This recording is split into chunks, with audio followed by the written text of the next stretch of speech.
Alors, l'histoire que je vais te raconter s'est passée en 2006, en septembre, la mi-septembre. Donc, nous recevons un groupe de 80 pieds noirs à peu près, donc ils reviennent pour voir un peu les lieux de leur enfance et de leur jeunesse. Donc, le groupe arrive vers 17 heures à l'aéroport de Senia. Comme ils étaient 80 et que nous opérons avec des bus de 20 personnes à peu près, donc il y a eu mobilisation de 4 bus et bien sûr de 4 guides. Dans chaque bus, il y en avait un. Donc ils montent et dès qu'ils prennent place, on prend la direction de Saïda. Alors Saïda, c'est une ville qui se situe à 170 km au sud d'Oran. C'est un peu le début de ce qu'on appelle les hauts plateaux. Donc on embarque et on part. Et durant le trajet, qui dure quand même un peu plus de 3 heures, les guides ont eu énormément de difficultés à détendre l'ambiance. Pourquoi? Parce que ces gens, quand ils reviennent, ils ont beaucoup d'appréhension. Parce qu'ils sont partis, ça fait une cinquantaine d'années à peu près, dans des conditions dramatiques. Après une guerre qui a duré quand même 7 ans. Ils reviennent aussi juste après cette période de terrorisme. Donc les médias ont bien fait leur boulot de l'autre côté de la Méditerranée.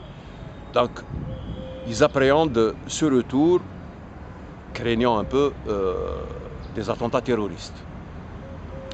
Mais ce groupe avait une troisième raison d'avoir de l'appréhension. Parce que, je ne sais pas si tu t'en rappelles, mais à l'époque, Benoît XVI, qui venait d'être élu pape, avait fait des déclarations qui ont été très très mal prises dans le monde musulman. Il parlait un peu de violence dans l'islam. Et la rue musulmane a commencé à gronder. Il y a eu même des manifestations en Égypte, etc. Et bien sûr, nos intégristes ont enfourché la vague pour attiser la haine. Donc ils arrivent dans cette ambiance-là. Alors on arrive à Saïda, finalement tout se passe bien. Ils sont très bien accueillis par la population. Et à l'hôtel, on a eu tout un comité d'accueil, donc des anciens de Saïda qui venaient. Donc peut-être vont-ils trouver un ami ou une connaissance. Et d'ailleurs ça se produit. Et donc on a eu comme ça une dizaine donc, de musulmans qui étaient tout le temps dans le groupe. Ils vivaient avec le groupe. Ils étaient à l'hôtel, ils participaient donc avec les pieds noirs pour aller faire des achats. Ils les invitaient chez eux pour un couscous. Donc ils étaient là, ils participaient à toutes nos activités. Et le troisième jour, on nous dit, on va visiter le vieux Saïda. Alors là, on est à la mi-septembre, il est au plateau. Le camarade Soleil a fait son boulot durant tout l'été. Saïda, c'est lunaire. Et le vieux Saïda, justement, c'est juste à la sortie sud. Donc il y a un ravin qui s'ouvre juste en bord de route. Et ce ravin, c'est un petit paradis.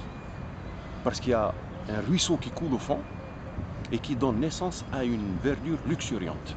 Donc des arbres gigantesques, de l'herbe, des fleurs. Les gardes forestiers ont même aménagé un petit zoo. Donc il y a un singe magot, des gazelles. Donc on se balade dans cet endroit frais. Et à un certain moment, le cortège s'arrête. Et du groupe donc, se détache une petite troupe d'une demi-douzaine de personnes. Donc ils grimpent sur le versant du ravin. Alors le groupe était mené par une dame que personne n'avait remarqué auparavant. Vraiment, vous savez, dans un groupe, il y a ceux qui apparaissent en premier plan, mais il y a ceux aussi qui font de la discrétion une manière de vivre, ceux qui sont dans le fond du bus, qui passent invisibles. Elle en faisait partie. Donc elle grimpe et puis se retourne et prend la parole. Et à ce moment-là, elle devient remarquable, cette dame. Parce qu'elle avait une voix qui porte, et donc la centaine de personnes qui étaient là l'entendaient très bien. Mais aussi, elle a aussi développé un discours qui nous a pris aux tripes. Alors ce qu'elle nous a dit en substance, voilà, moi, je ne suis pas de Saïda. Et c'est la première fois que je mets les pieds en Algérie. Mais mon mari, lui, était de Saïda. Edmond était juif, il était aussi facteur. Ça lui permettait donc de traverser toutes les communautés chrétiennes, juives et musulmanes. Il avait des amis un peu partout. C'était un joyeux garçon. Et alors si aujourd'hui je suis là, c'est parce qu'Edmond, mon mari, m'a fait promettre sur son lit de mort de venir répandre ses cendres ici. Elle avait une heure. Là, à ce moment-là, on accuse le coup. Il y a eu même des femmes qui ont eu les larmes aux yeux. Et donc, elle reprend. Mais non, ce n'est pas un jour de tristesse. Au contraire, parce que Edmond était un joyeux garçon. Il aurait aimé que ça se passe dans la joie. Surtout qu'aujourd'hui, il va avoir le bonheur de revenir à sa terre natale. Quand elle ouvre l'urne et elle commence à répandre les cendres. Dans ce groupe de 80 personnes, il y avait une vingtaine qui étaient de confession juive. Et donc au moment où elle a commencé à répandre les cendres, ils ont entonné un air. Mais juste l'air sans les paroles. C'était le Kaddish, la prière des morts. Donc il a accompagné cette dame jusqu'à ce qu'elle termine. Donc elle termine et puis elle commence à redescendre. Et là, à ce moment-là, 3, 4, 10, une cinquantaine de voix s'élèvent, c'était les chrétiens. Ils ont fredonné un air. J'ai appris par la suite que c'était l'hymne écossais.